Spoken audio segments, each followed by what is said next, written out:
1947 भारत आज़ाद तो हुआ, लेकिन ये एक देश कम और अलग अलग टुकड़ों में बटा हुआ एक विशाल उपमहाद्वीप ज्यादा लग रहा था। सैकड़ों भाषाएं, रियासतें और संस्कृतियां सब एक साथ आकर खड़े थे।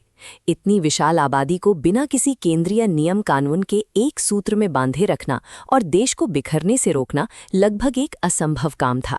इसी असंभव को संभव करने के लिए संविधान सभा के सदस्यों ने दुनिया के सबसे लंबे लिखित संविधान को आकार देना शुरू किया। अक्सर 22 भागों और 395 अनुच्छेदों के इस विस्तार को देखकर लोग इसे केवल वकीलों के काम की एक तकनीकी शब्दावली समझ लेते हैं। वास्तविकता में ये ब्लूप्रिंट 3 स्पष्ट कार्यात्मक ब्लॉक्स, फंक्शनल ब्लॉक्स में बटा हुआ है, जो आपस में मिलकर एक जटिल मशीन की तरह इस लोकतंत्र को गति देते हैं। संविधान का पहला ब्लॉक देश के नैतिक कंपास को नागरिक और राष्ट्र के बीच के रिश्ते से जोड़ता है, जिसकी शुरुआत हम भारत के लोक से होती है। भाग 2 नागरिकता के नियमों को स्पष्ट करता है, जो तय करते हैं कि आज़ाद भारत की नई व्यवस्था का हिस्सा कौन होगा। अनुच्छेद 12 से 35 के बीच मौजूद मौलिक अधिकार एक सुरक्षा घेरे की तरह काम करते हैं, जो हर नागरिक को राज्य की असीमित शक्ति के विरुद्ध समानता और व्यक्तिगत स्वतंत्रता की गारंटी देते हैं।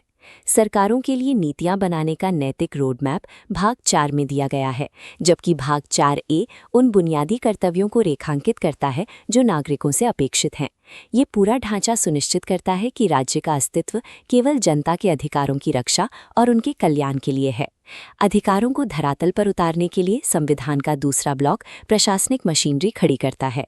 भाग 5 केंद्र स्तर पर शक्तियों का बंटवारा करता है, जहां संसद कानून बनाती और राष्ट्रपति शासन प्रमुख के रूप में कार्यक्षमाएं रहते हैं। इसी वास्तुकला के तहत न्यायपालिका को स्वतंत्र स्थान दिया गया है, ताकि कानूनों की समीक्षा बिना किसी राजनीतिक दबाव के की जा सके। भाग 6 राज्यों के लिए इसी ढांचे को दोहराता है और भाग 9 एवं 9A शक्तियों को पंचायतों और नगर पालिकाओं तक पहुंचाकर शासन को स्थानीय स्तर तक ले जाते हैं। शक्तियों का ये बहुस्तरीय विभाजन किसी भी एक संस्था को इतना शक्तिशाली होने से रोकता है कि वो निरंकुश बन सके। लोकतंत्र को पटरी से उतरने से बचाने के लिए तीसरे ब्लॉक में सुरक्षा कवच है।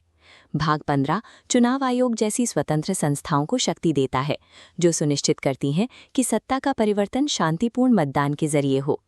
युद्ध या भारी संकट की स्थिति में अनुच्छेद 352 से 360 राज्य की तमाम शक्तियों को अस्थायी रूप से केंद्र में समाहित कर देते हैं, ताकि पूरा देश एक संगठित इकाई के रूप में संकट का सामना कर सके।